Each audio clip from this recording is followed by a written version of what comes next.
देखो आज देखते हैं प्रश्नावली 1.2 कक्षा 8। पहला से बताते हैं, ठीक है। क्या बोल रहा पहला क्वेश्चन, निम्नलिखित संख्याओं को संख्या रेखा पर निरूपित कीजिए। संख्या रेखा पता है जी, जिसको हम इंग्लिश में बोलते हैं नंबर लाइन, ठीक है। तो ये एक हम नंबर लाइन बना लेते हैं, नहीं संख्या रेखा बना लेते हैं। सेंटर पे हम 0 मान लेते हैं। इधर जाएंगे तो हमको धनात्मक संख्याएं मिलेंगी, प्लस का, हाँ पॉजिटिव संख्याएं, और इधर ऋणात्मक संख्या मिलेगी, ठीक है। धनात्मक और ऋणात्मक, तो पॉइंट बना लो 1 2 3, और ये कहाँ तक जाएगा, अनंत तक, इन्फिनाइट तक। -1 -2 -3 एंड ये -इन्फिनिटी, ठीक है। चलो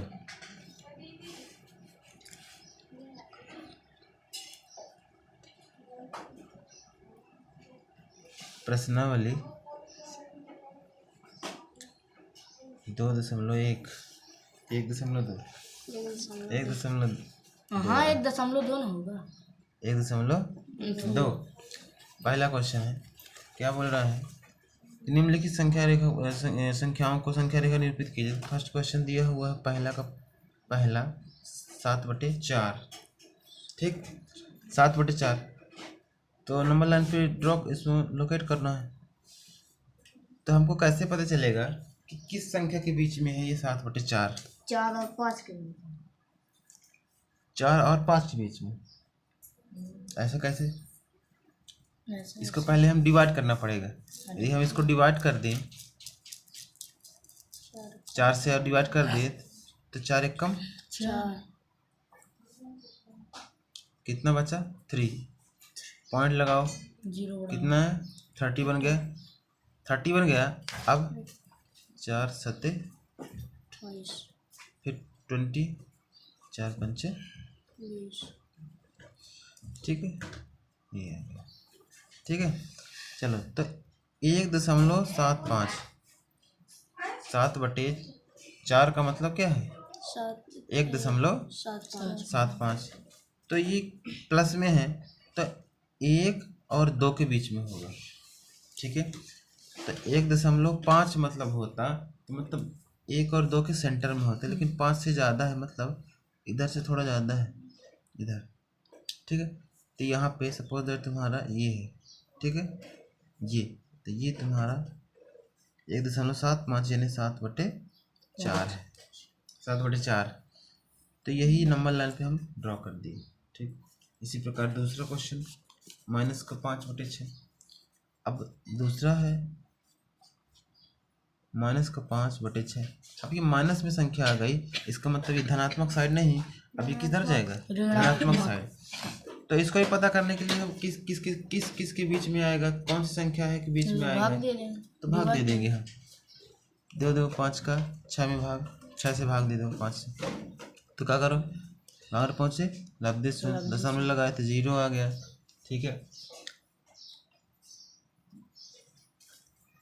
6 7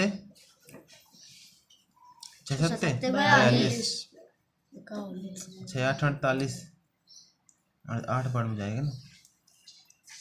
फिर 2 बचा, फिर 20 बन गया, फिर 6 3 18, फिर 2 बचा, फिर 20 बन गया, फिर 6 3 18। ये कंटिन्यू चलता जाएगा, ये इसलिए अशांत दशमलव आ जाएगा, ठीक है। तो 0.83 होगा।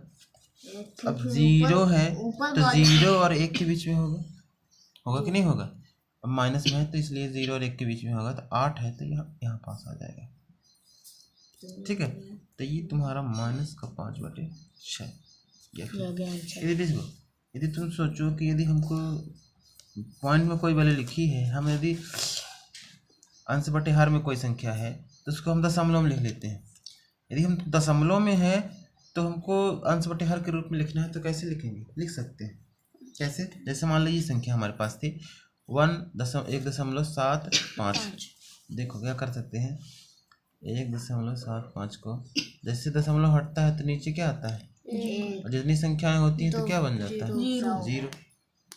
अब काट दो, 25 चौके, 25 चौके 100। ठीक है, 25 चौके 100, तो 25 अट्ठे 200, 25 सत्ते 175, ये आ गए 7/4, सेम आ गया। तो हम जो अंश बटे हर के रूप में जो संख्या होती है उसको हम दशमलव रूप में इस तरह लिखते हैं भाग दे के, और यदि मतलब कि अंश बटे हर के रूप में फिर से लिखना है तो हम इस तरह लिखते हैं पॉइंट लगा के, ठीक है, समझ में आ गया?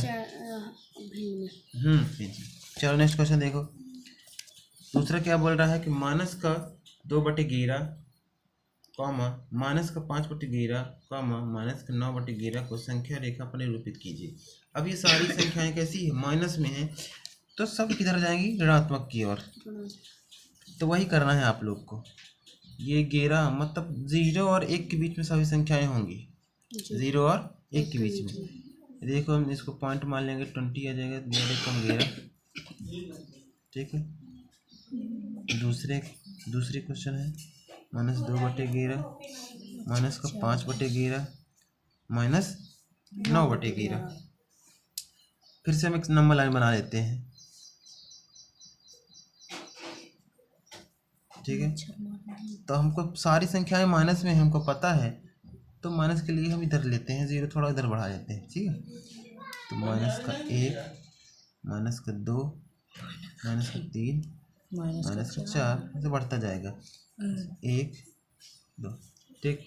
अब देखो माइनस का 2/11 है, ठीक है। तो 2/11 है, तो 2 को जो हम 11 से भाग देंगे, 10 भाग 5 90 दशमलव लगाएंगे तो 0 बढ़ जाएगा, 11 1 कम 11, 9 बचेगा। कितना बचेगा, 9 बचेगा। 0 लगाएं, फिर से 0 लगा देंगे तो ये 90 बन जाएगा। फिर 11 8 88, 2 बचेगी। अब ऐसे फिर 0 आएगा, फिर ये बन जाएगा क्या, 20 बन गया, फिर 11, फिर ये, इसलिए कंटिन्यू होता जाएगा। तो ये ऐसा लगा देते हैं, रिपीट होता जाता है। क्या कहते हैं, कॉम्प्लीमेंट इसको बोलते हैं, वैसे हिंदी में बार बोलते हैं कुछ लोग, हाँ, ठीक है। अब 0.18 मतलब ये 0 और 1 के बीच में है, तो ये जो तुम्हारा 18 है तो यहीं पे होगा कहीं पे ऐसे, ठीक है। माइनस का 2/11 है वो यहीं पे होगा। इसी प्रकार जो है सारी संख्याएं हैं, ये वाली भी हैं, ये वाले भी। आप भाग दे करके सभी को इस नंबर लाइन पे लोकेट कर सकते हैं। तो ऐसा ही आप कीजिएगा, जो ना बनेगा तो फिर हमको बताइएगा, ठीक है। तो बन जाएगा इसके आगे ये वाले और ये वाले। चलो अब नेक्स्ट क्वेश्चन। कॉम्प्लीमेंट है, दोनों संख्या में लगती है कि सिर्फ एक की? नहीं, जो संख्या रिपीट होती है, जैसे देखो मान लो कि 8 ओनली रिपीट हो रही है, तो केवल और केवल 8 में रिपीट लगेगा कॉम्प्लीमेंट। यदि दोनों रिपीट हो रहा है मतलब 18, तो दोनों में लगेगा, ठीक है। चलो नेक्स्ट क्वेश्चन देख लेते हैं। तीसरा क्या बोल रहा है, ऐसी 5 परिमेय संख्याएं लिखिए जो 2 से छोटी है। कितने भी लिख सकते हैं, 2 से छोटी है, 2 से छोटी हूँ और 0 और 1 से बड़ी हूँ। -8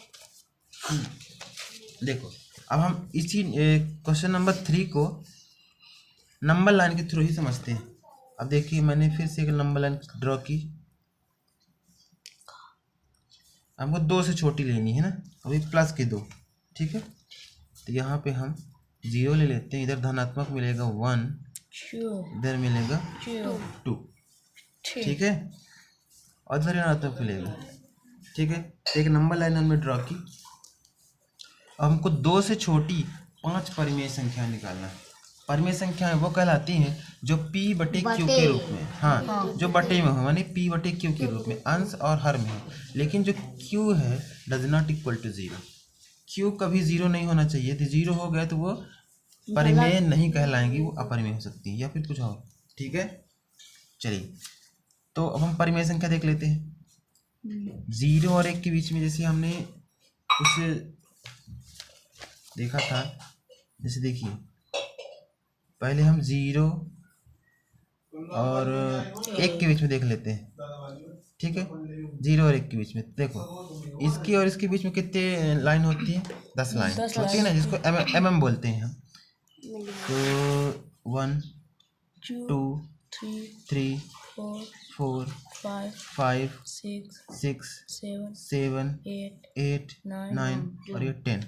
ये तुम्हारा 1 हो गया, ये तुम्हारा 10 0 है। तो 0 हम और 1 के बीच में देख रहे हैं, ठीक है। तो ये 1 लाइन है, तो 0.1। ये दूसरी लाइन है, तो 0.2। इसी प्रकार 0.3, 0.4 और 0.5, 0.6 और ये 10वीं लाइन है, तो क्या होगा 0.10।